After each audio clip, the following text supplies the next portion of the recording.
Good morning to all my AP Chem students. Believe it or not, we are in chapter 11, which is the last chapter in first semester.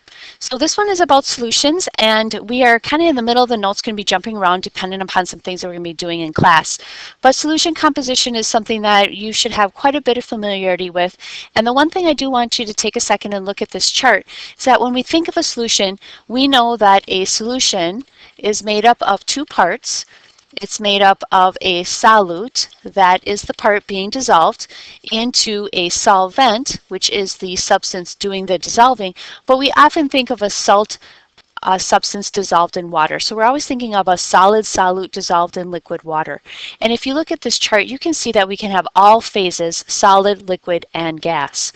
And the other part that we want to remember with solutions is that we're going to be talking more about a dilute solution versus a concentrated solution. And I hope that you're thinking that, well, we must be going to talk about molarity, and we're going to talk about molarity and molality. There's also things called normality. We're not going to really worry too much about that, and percent composition. Mole fraction is going to come back again. So there's lots of things that we're going to talk about in this chapter. So I'd like you to skip here. We're going to do a lot of this in class. So go ahead and look at this slide right here. So energies, I hope you're thinking enthalpy of a solution formation. So again, the overall arcing umbrella, if you want to think of it as like dissolves like. And so nonpolar is going to dissolve nonpolar, polar dissolves polar, but why do things dissolve and where do ionic substances come in? So I really like this chart also. You can see that you have our solute right here in step 1, and the enthalpy of step 1, you can see that we have to expand our solute. That should make sense that we're going to need to create some space. Here's step 2 with our solvent. Same thing, we need to expand that also so that if it's going to ionize, it can. If we have something that has polarity, it's just going to have that attraction, and then we are going to make our solution. And so it's a little streamlined down here. Again, you can just see it pictorially. AP is really going to being able to draw a lot of pictures. So you can see the solute plus the solvent is going to combine and making our solution. So yes, of course, there's some steps in the formation of this. First, we need to separate the solute. We need to create that space. This is going to be mainly, not always, but mainly an endothermic process.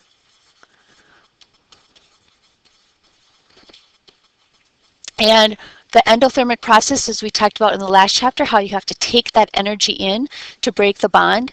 So I did mention salt just a minute or two ago. If we're going to take that salt crystal, I hope you're thinking about that we are going to break that bond, and that is going to be that lattice energy involved, and it's going to take that in based on the charge and the size. The greater the size of the molecule, the less energy that's going to be there because it's not as packed.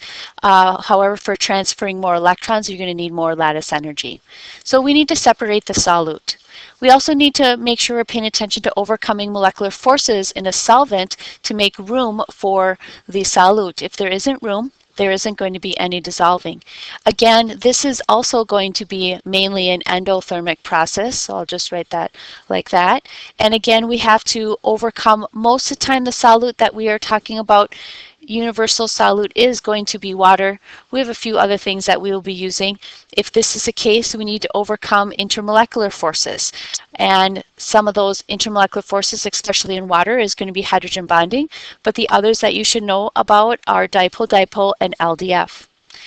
And then allowing the solute and the solvent to interact to form a solution. Now this one is usually an exothermic process where heat is going to be released in forming those bonds. So that should be a little bit of review there. Now if we take a look at this graph, you do have this picture that is in your textbook, and this first one is going to be an exothermic reaction, and this example over here is an endothermic reaction. So if we look at this first one as an ionic salt, So you're thinking a metal to a nonmetal. We have something that's going to have some lattice energy. So if we take a look at our change in enthalpy for step 1, and this is going to be for our crystal or our salt, and this is going to be a large endothermic value because it has a lot of lattice energy. It has some strong ionic forces there. Then if we look on our change in enthalpy of step 2, as you look up above, which is going to be our water, which is our solute, you should be thinking about hydrogen bonding, and like that force is very large and strong. So this is going to take in a lot of energy again to break that bond between the water molecules. And then we have the enthalpy of step 3, and that is making our solution. And because there is so much endothermic energy taken in, there's going to be a large amount of energy that's going to release. And so we have some ionic forces here. We have some intermolecular forces here. And because of those strong interactions in step 1 and step 2, there's going to be a lot of heat released in our system. So that's mainly what happens in ionic systems. Over here, we'll do nonpolar and water. Okay, so we're thinking that that's probably not going to react very well. We know that we can have nonpolar substances that have an induced dipole moment, meaning that there is going to be some attraction there, but not a lot. So again, you can see for step 1, the enthalpy there is going to be very small. It's a nonpolar substance. The forces between the molecules are very small. So that means I don't need a lot of energy coming into the system. Then if I, again, take a look at my solvent, which is going to be water, this is going to be large again because I have those hydrogen bonding intermolecular forces going on, so I need to take in some more energy to create that space. And then my overall making of the enthalpy of my solution is going to release a small amount of energy because not a lot of energy needs to come in for my solute.